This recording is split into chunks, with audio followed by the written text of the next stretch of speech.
Whoa, look at all these movies we have to talk about. Jesus Christ. Hello, hello, hello, hello, hello. Hi, everyone. Hello, what's up? Okay, look at that fucking runtime. I got so many fucking movies to talk about. It's the June and July monthly movie review. You know how this goes. Movies from worst to best. Let's fucking do it. So many goddamn movies. Okay. Hell yeah, praise Jesus Christ, nigga, free Palestine, free TK. Those are probably the only sincere parts of the song, you know, man. Free Palestine, stop the hoopla. Zionists eat shit. Get TK out of there, man. What's a couple of lives when you got bars? Jesus is the one. Hell yeah. Help me. Long live the king.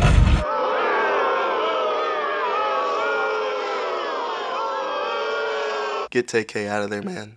What's a couple of lives when you got bars? Jesus is the one. Hell yeah. Okay, so this film came out in May, but you know what? I don't care. I'm talking about it. You may recognize this film from my dishonorable mentions section of our 2019 list video, and this film was way worse than I expected it to be. This is currently the worst film I've seen this year. This movie wants to be Chinatown so bad. John Travolta did not lift a single acting muscle during this entire movie. Brendan Fraser is in a completely different movie from the rest of the cast, and Famke Janssen's face is frozen from all of her Botox and filler in her face, so she can't even emote if she wanted to. And it probably would have been a 2 out of 10, but the middle of this movie isn't nearly as spectacularly bad as the beginning, so instead of being a hilarious calamity, it just becomes boring and you're waiting for it to be over. And by the time the ridiculous ending happens, you don't even care to laugh at how stupid it is. And I'm giving The Poison Rose a 1 out of 10. Get TK out of there, man.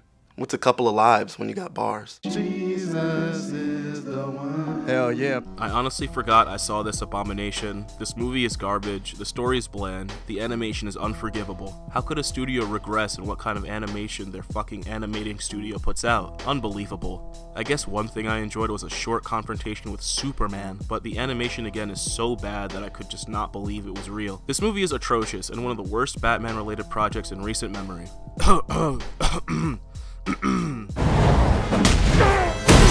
I'm giving Batman Hush a 2 out of 10. The animation in this animated movie sucks, and the Hush storyline in the comics is just okay in general, so this movie doesn't have a whole lot to go off of, and I'm giving Batman Hush a 2 out of 10. Get TK out of there, man. What's a couple of lives when you got bars? Jesus is the one. Hell yeah. I saw this movie while under the influence of alcohol, and all I really remember from it was them stealing a tiger or alligator or something. This movie's a blur. I'm giving it a 2 out of 10, I guess? I don't know. The animation is bad. Nothing is memorable except them singing the song Panda at the end of the movie. Yeah, it's a 2 out of 10. I love Betty White. Love everything she does, and you know, she could still get this dick. Jesus is the one. Hell yeah. Murder Mystery is bad. No one tried. I laughed maybe twice, like not even like a full laugh, it was like a I figured out who the killer was as soon as the murder happened, so much for being a murder mystery, and I'm giving Murder Mystery a 3 out of 10. I love Betty White, and you know, she could still get this dick. Jesus is the one. Hell yeah. Okay, yeah, so the conclusion to the X-Men saga was a huge bore and definitely did not have to be made. This movie is just, such a letdown. It really is just The Last Stand again. 3 out of 10 because the third act is bearable. Dark Phoenix is the first film directed by Simon Kinberg, and this film is a shining example as to why producers and screenwriters should stay as producers and screenwriters and not direct $150 million blockbusters. The only thing I liked was Hans Zimmer's score for the action scenes, and that's basically it. Like, how many times is Hans Zimmer gonna retire from superhero movies? Jesus Christ. The rest of the film ranges from awful to boring and unnecessary, and I'm giving Dark Phoenix a 4 out of 10. Like, I didn't even care to hate it. Like, I just felt so unaffected and bored and just like, I don't even care. I love Betty White, and you know, she could still get this dick. Jesus is the one. Hell yeah. Talk about films I just completely forgot about. This movie was really bad, but like, it was still low-key enjoyable. Not sure what else to really say about this movie, except that it's kind of like Venom, in which if you watch it with pals drunk one night, you'll have a good time. So for that, I'm giving it a 4 out of 10. I miss Queen Tessa though. She needs to be in more things. I love Betty White, and you know, she could still get this dick. Jesus is the one. Hell yeah. Beats was passable. The performances were passable. The cinematography was passable. The actual beats themselves were passable. It was cool seeing Uzo Aduba not play a fucking crazy lady, but that's pretty much it. But the editing, the editing is bad. Especially when the protagonist is making a beat and he's getting really into it, and all of a sudden the film will cut to the beat, but the shots in the scene are just regular shots. It was kinda like this.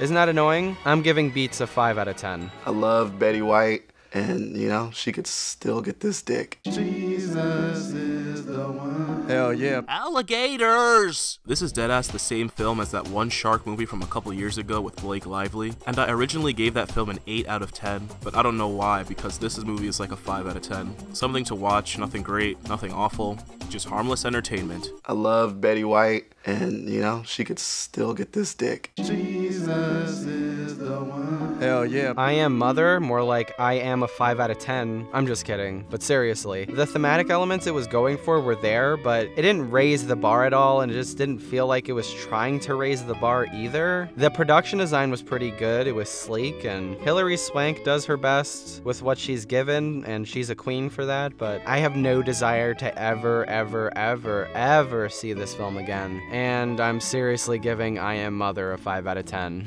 Rappers gotta get past this, you know, I'm a fuck his bitch.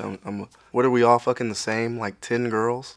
I'm fucking eating her pussy. I'm like, wow, what is that? Who is that? Is that A$AP Rocky? What the fuck is this? Jesus is the one. Hell yeah. Yesterday is another miss from Danny Boyle, who's directed such amazing films as Steve Jobs and Trainspotting. I don't think the reason why this film isn't good is directly Danny Boyle's fault, because he didn't come up with the concept that drags this movie down. He sprinkled some interesting visuals, and he cast the amazing Lily James, but how does a global blackout make people wipe their memory? Is Jack in an alternate universe? I don't know, the movie doesn't say. It's just not explored in an interesting way at all, and by that I mean it wasn't explored at all. Like, someone just said, wow, I thought of this concept. Let me not take another step further to make this interesting, except for jokes. Haha, Harry Potter doesn't exist. That's fucking hilarious, because I know what Harry Potter is, and they don't. Where is the fucking joke? Can someone find the joke? Okay, no one found it? Alright, great. If cigarettes don't exist anymore, wouldn't there be a significant amount of people brought back to life? Nope, it's just a joke. Haha. Wouldn't the likes of Coldplay and Ed Sheeran in their current forms cease to exist without the Beatles? No, but like, the Hey Dude joke is so funny though, because dude rhymes with Jude. That's hilarious.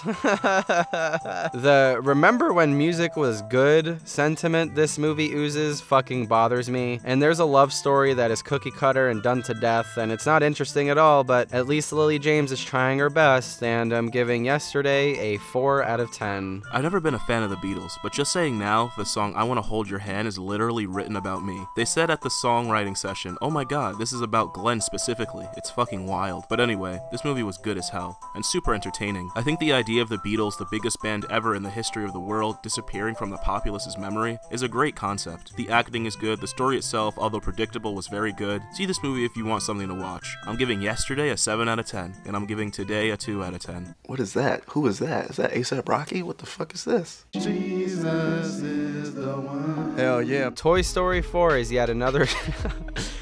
4 is yet another Toy Story film after the third neatly tied up the trilogy, but Pixar's gotta make that fucking bread, I guess. I've known about this film since 2011 thanks to IMDb, and I've sort of been dreading it ever since. The animation in this film for the most part is pretty spectacular, but that's the only thing worth praising. Woody has the same arc he had 10 years ago, which is the same arc he had 20 years ago, which is pretty fucking similar to the arc he had 24 years ago. Hey Woody, you need to learn that change is good, but I need to hold on to the way things are because I'm scared of the unknown. No you don't, Woody, you can move on. Okay, I guess I'll move on. It's all the fucking same. The ending for Toy Story 3 and Toy Story 4 are pretty much the exact same, and the tears you're gonna have are going to be unearned because you cried for the exact same fucking reason in 2010. Buzz is literally dumb as rocks in this movie for no reason, reason, when in the second movie he was the driving force in saving Woody, but for some reason he doesn't know how to do anything in this movie. He's just pressing his buttons, and it's just like,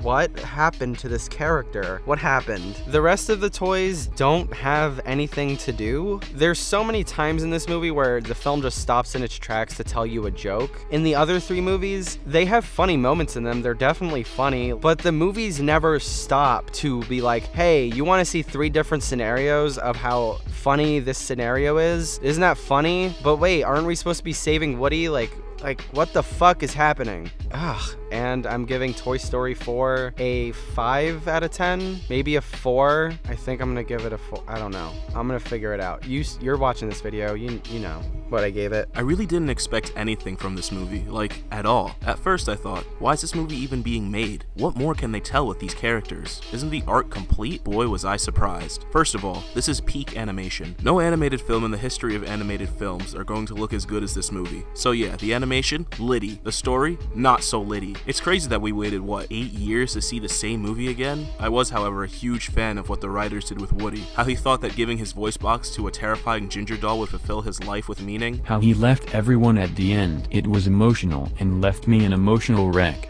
Ugh, god damn it. Very much enjoyed the film.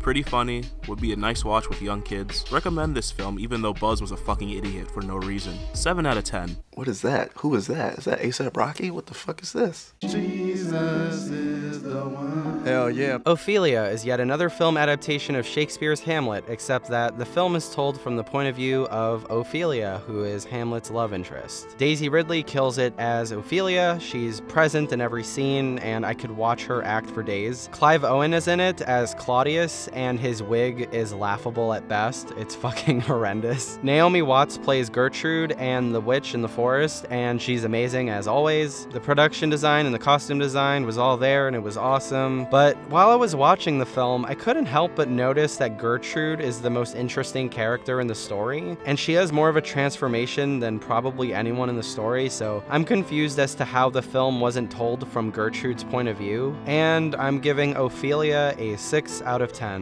It just felt like a missed opportunity, to be honest. What is that? Who is that? Is that A$AP Rocky? What the fuck is this? Jesus is the one. Hell yeah. Skin is a pretty solid film about a neo-Nazi who realizes, oh fuck, I'm a neo-Nazi, I should probably stop or I'm gonna get canceled. The tattoo removal scenes were pretty solid. It's got a pretty solid cast. Jamie Bell is great as always. Vera Farmiga is playing yet another character who is awful yet loving, and I kind of want her to stop. It's becoming a cliche at this point, and I really don't want to see it ever again. But it's a solid film, and you know that because I've described this film as solid many times already, and I'm giving Skin a solid 6 out of 10. That's a fucking tongue twister. What is that? Who is that? Is that A$AP Rocky? What the fuck is this? Jesus is the one. Hell yeah. Spider-Man 2, again, was pretty good. I thought as a follow-up to one of my favorite Marvel films, it was serviceable. The CGI was way better than in previous efforts, and I like the direction in which they took Peter's character. And I'm glad we got the final swing. Ugh, I love final swings so much. Haven't seen one of those since The Amazing Spider-Man 1. Also, the post-credit scenes were cool. I just wish, however, that it wasn't so predictable. I guess since I'm a comic book nerd, I could see the big twist coming from 20 million miles away. And since I like films in general, I could see the direction the story was going, but honestly, they could have done a better job at revealing spoilers. Hopefully in the next one, I'll have a better time. Oh, also of note is Mysterio's hallucination scenes. Those are top tier Spider-Man movie moments and are on par with the Doc Ock train fight in Spider-Man 2. I'm giving this a 7 out of 10. Spider-Man Far From Home? More like Spider-Man Far From Great, Jesus Christ. This movie is so mediocre, it's fucking insane. They shot a man driving a van with a blue screen. They shot Samuel L. Jackson sitting on a fucking blue screen. Where are the sets? This movie looks so visually bland. Where are the shadows? Where are the wide lenses? Where is the depth of field? Everything looks so muted and it's so boringly done. This film looks like if Zack Snyder directed this on Prozac. Remember back when movies were made, when in dialogue scenes there was this thing called blocking? You know, where certain lines or story developments would cause actors to move around a room and they would tell the story visually through how the actors moved. Do you remember that? Well, it's It's not in this movie, so don't worry, because when people talk, everyone fucking stops and stares at each other right in the face. There was no moving whatsoever, and it's not even like the character stuff is all that interesting either. Peter basically has the same arc he has in Homecoming, but Zendaya actually sort of has a character in this movie, and I wish she was in it more because she's basically the best part of this movie. And even Jake Gyllenhaal is just here for that sweet, sweet Marvel money. He's not terrible in this movie, but like, if you've seen most of his filmography, you already know that he's not really doing much here at all. He's just sort of like gliding through the performance. He's not going as intense as he could be. It just felt like a waste. And it probably wasn't his fault either. You know, John Watts was like, hey, I'm trying to make this movie as boring as possible. San, what about the Mysterio doing Mysterio thing stuff where it's all cool and visual and cool? Well, you know what? They would look a lot better if Spider-Man's suit was fucking real. I felt like I was watching a cutscene in a video game, but you know, whatever. And I'm giving Spider-Man Far From Real a 5 out of 10, but you know, that cameo at the end was cool, I guess. Black dick really is only hit in metropolitan areas of America.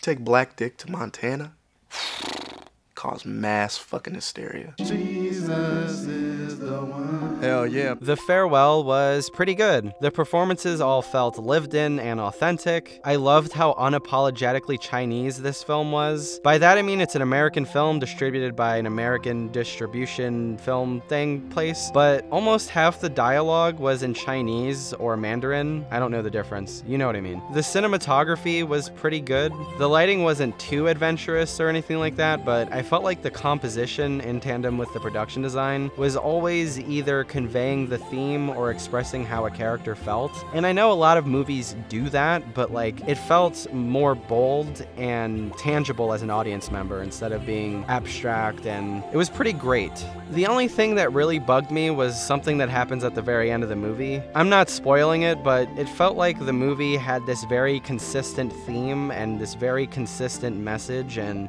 then at the very end they were like, nah, psych, that's stupid. And they showed something that pretty much contradicts the arc of the main character, therefore it contradicts the theme of the movie, and it bugged me a lot. I thought about it for like a good 2 hours. I was like, why the fuck did they do that? The rest of it was pretty good, and I'm giving The Farewell a 7 out of 10. Definitely go see it. It's pretty cool. Awkwafina's great in it. I almost forgot to mention Awkwafina. Go watch it. She's great. She's awesome in it.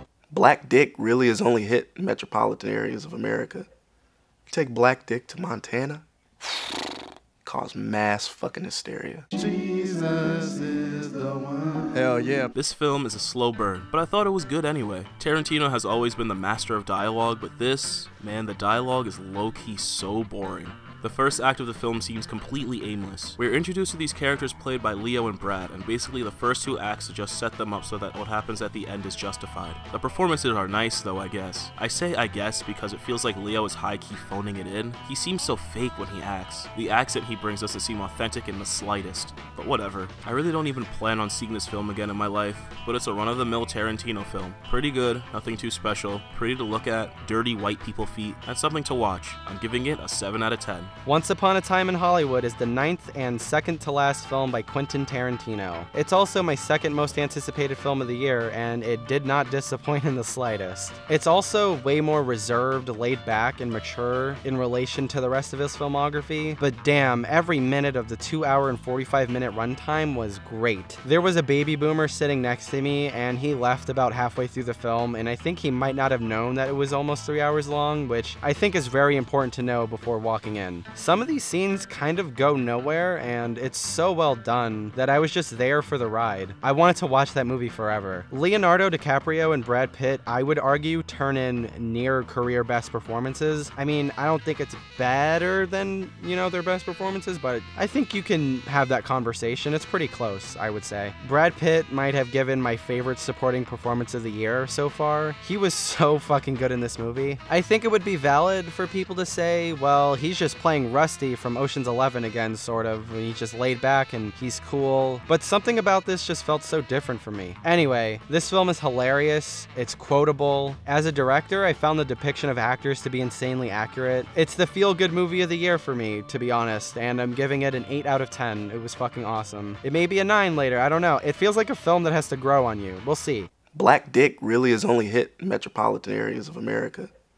Take black dick to Montana, cause mass fucking hysteria. Jesus is the one. Hell yeah. The Last Black Man in San Francisco is so beautiful. Oh my god. It's hard to believe this is a debut. It's like you watch Spider-Man Far From Pretty and you're like, wow, next time I shoot something, I'm never doing it outside because I would never, and I mean ever, want my shots to look that boring. But then you watch this film and you're like, god damn, look at that shit. Look at these fucking shots. Oh my god. And it's a shame that this film came out too early in the year to win Best Cinematography or even get nominated. The chemistry between the two leads is some of the best this year. You see them together in the movie and they look like they've spent their entire lives together. Jonathan Majors steals the show with his supporting performance. The match cuts were amazing. The score is absolutely gorgeous. The first 5 minutes of this film draws you into the themes and the characters so well. It's like one of the best openings to a movie all year. There are scenes in this film that are so subversive, its subversiveness is emotional in itself. But there were two things that had me scratching my head by the end of it. There's this scene where Jimmy is talking to his mother on the bus, and the eyeline is way off, and it looks like she's looking over him, and it's so incredibly distracting to what's going on in the scene. And the other thing that I want to mention isn't necessarily a flaw, but I did feel confused because the film was going one way thematically in terms of what it meant for Jimmy, but also politically in relation to the black community. If you've seen the film, you know what I'm talking about. And then it suddenly turned on its head, and I'm wondering if that was intentional or just a byproduct of the plot. Otherwise, this film is definitely going to be on the best of the year list once we see every film we want to see from 2019, so I will have seen it again by then, and I'll speak more on it when it's time to do so, and hopefully I will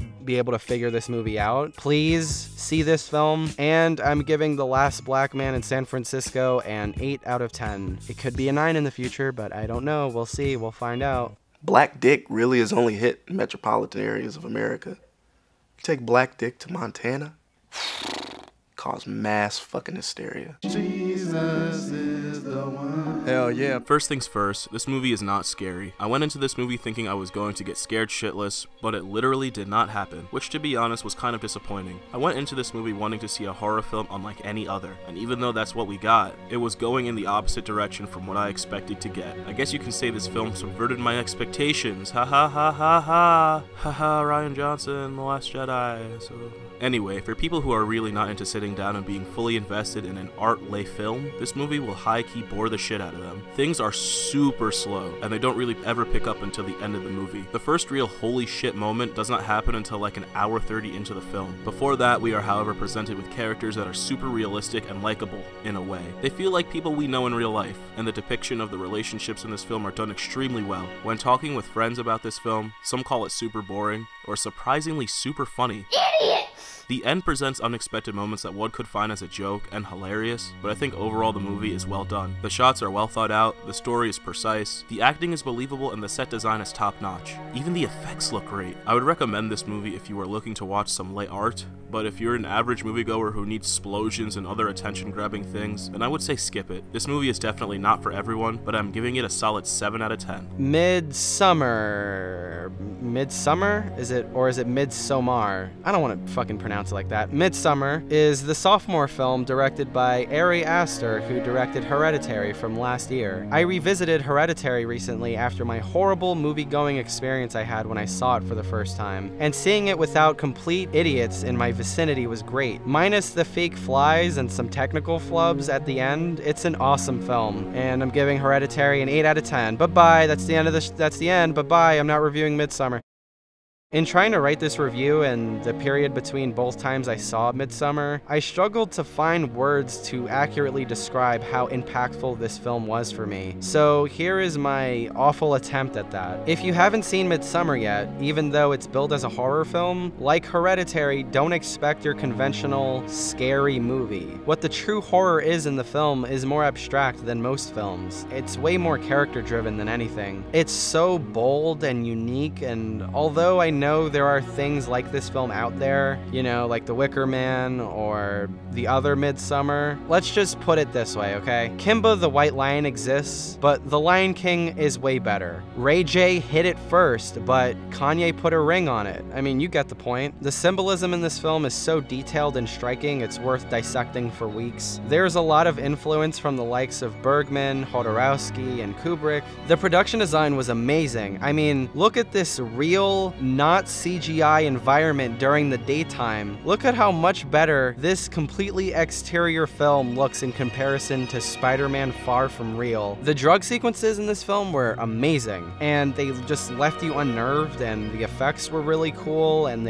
I'm pretty sure they're gonna hold up for a long time. All of the performances were really great. Will Poulter as the comedic relief character was pretty good, but most importantly, Florence Pugh carries this film on her back, and she is amazing in this film, and I can't wait to see what she does next. She really went from being on my formerly worst film of the year to possibly my favorite film of the year. That's a glow up if you ask me. I think it's pretty undebatable whether or not Ari Aster is making the best horror films right now, because he most certainly is. Every moment of this film you can feel this emotional investment that Aster is bringing that you don't feel often, and it's something I haven't felt maybe since I saw Roma for the first time. And yes, it's my favorite film of the year, I just decided that, and I'm giving Midsommar a 9 out of 10. I get why my dad left.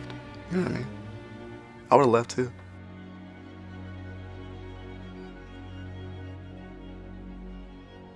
Hey guys, be sure to freaking smash that like and subscribe button. Love you.